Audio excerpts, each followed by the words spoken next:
ang problema ng babayaran, ang problema ng tao. Tao. Yeah, wag mo tutulog niya. Hindi, inano yun talaga SOP yan para ano, if ever may bali siya sa leeg. Oo. Hindi maanuhan. Wala nang buko, huwag niyang patutulogin yan. Ay, kaya ko yun, patutulog niya.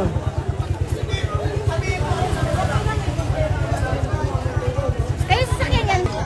Kailangan. Saan? Saan po natatanong naman?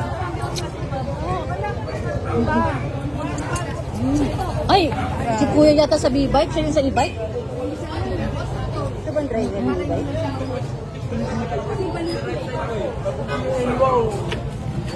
Isa naka-open na siya. Nalagyan ko siya ng brace sa leeg. Brace na siya sa ano sa leeg. Siya yung sa e-bike? Data. Naglalakad lang daw sila. Mali.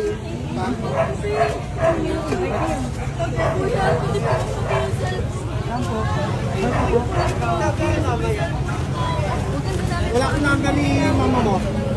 Barangay. Naglalakad ka lang? Hindi, nakasakay siya dun sa e-bike kasi Ay, kasi siya anak ko yung sa driver. kanya yun. Buti nga nakaano pa siya, nakaparado. Buti na lang wala pa yung anak Kasi mo. buti nga wala pa yung mga anak ko. So siya po yung service ng dalawa, yung maliit